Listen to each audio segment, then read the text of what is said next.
El derecho internacional humanitario, también conocido como el derecho de los conflictos armados o el derecho a la guerra, es un conjunto de normas que vela por proteger a las personas que no participan o han dejado de participar en un conflicto violento y por limitar los medios usados para las hostilidades.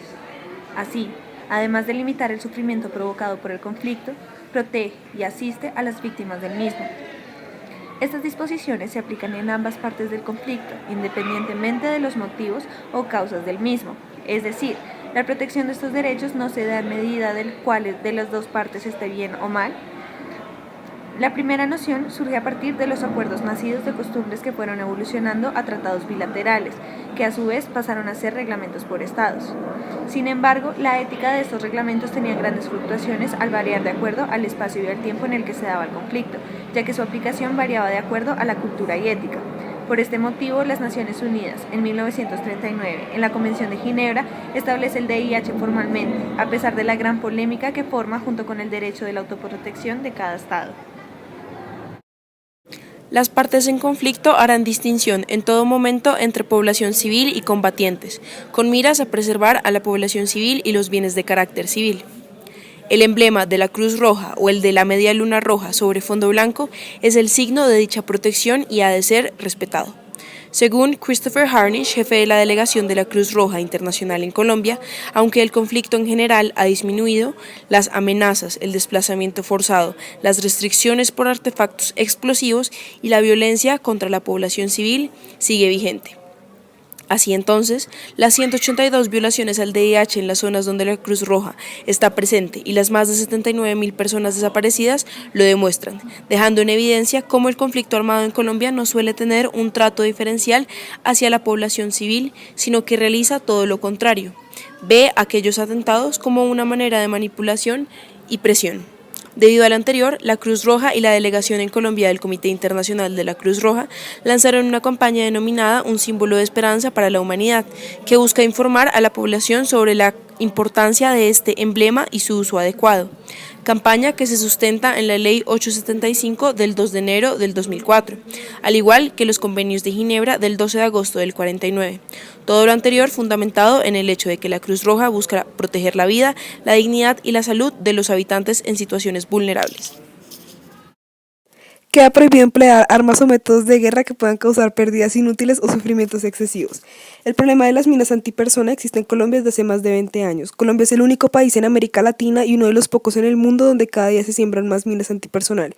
1549 fueron víctimas civiles de las FARC por minas antipersonas. Desde 1990, las minas antipersonal habían causado una profunda crisis sanitaria, humana y social. En esos años, el Comité Internacional de la Cruz Roja declaró que desde el punto de vista sanitario las minas antipersonal habían dado lugar a una epidemia de lesiones graves, sufrimiento y muerte. Las minas antipersonal son incapaces de distinguir a las personas civiles de los soldados, lo cual es una exigencia básica del derecho internacional humanitario. Es por esto que el CICR hizo un llamamiento para una prohibición total de las minas antipersonal. Su llamamiento, que fue apoyado por las sociedades nacionales de la Cruz Roja y la Media Luna Roja, se hizo inmediatamente tras otro similar efectuado por la campaña internacional de erradicación de las minas terrestres. El personal sanitario, las instalaciones, los medios de transporte y el material sanitario serán protegidos. Las FARC han realizado ataques contra la infraestructura de la población civil, afectando a miles de personas en los años que lleva este conflicto armado. Un ejemplo de ello ocurrió el 6 de junio de 2015, cuando un explosivo de las FARC afectó el acueducto de un colegio de Algeciras, Huila, y en febrero de 2012 que también se dañaron las instalaciones de un centro de salud al norte de este mismo departamento con un cilindro de explosivos. Las personas que no participan o que ya no pueden participar en las hostilidades tienen derecho a que se respete su vida y su integridad física y moral. Dichas personas serán, en todas las circunstancias, protegidas y tratadas con humanidad, sin distinción alguna de índole desfavorable. Las FARC atentaron el 31 de agosto de 2016 contra una patrulla de policías que estaba desprevenida. Los policías en ese momento estaban fuera de servicio y por ello el ataque viola el DIH y por los daños colaterales a la población civil también constituye un daño de lesa humanidad. Los combatientes capturados serán protegidos contra cualquier acto de violencia o de represalias.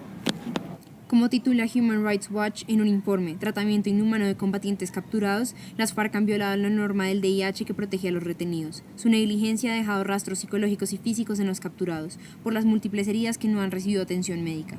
como en el caso del coronel Álvaro León Acosta, que no recibió atención por la herida en su espalda sufrida en un accidente, así como las quemaduras graves del policía Manuel Alejandro Martínez, que no recibieron atención quirúrgica. Este y muchos otros han sido desprotegidos por las FARC, donde enfermedades tropicales, malaria, hongos, diarrea y otros padecimientos no han sido atendidos. Además de lo dicho anteriormente, la siguiente norma hace referencia al trato que recibe un adversario. El DIH prohíbe matar o herir personas que, a pesar de haber combatido en la guerra en un principio, ya no hacen parte de esta, personas que han dejado las armas o que estén fuera de combate. Adicionalmente, el derecho internacional humanitario exige que a los combatientes y civiles que fueron capturados bajo la autoridad de la parte adversaria se les respeta el derecho a la vida, su dignidad humana, sus derechos individuales y sus convicciones políticas, religiosas y cualquier otro tipo que puedan tener.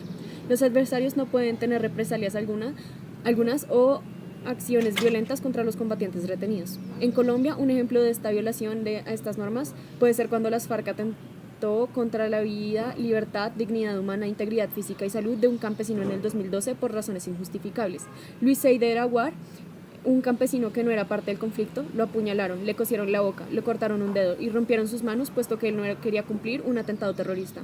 Adicionalmente, en varios informes de Human Rights Watch se ha reportado varias violaciones a estas normas, incluyendo ataques contra civiles, no combatientes de las Fuerzas Armadas de Colombia y los paramilitares.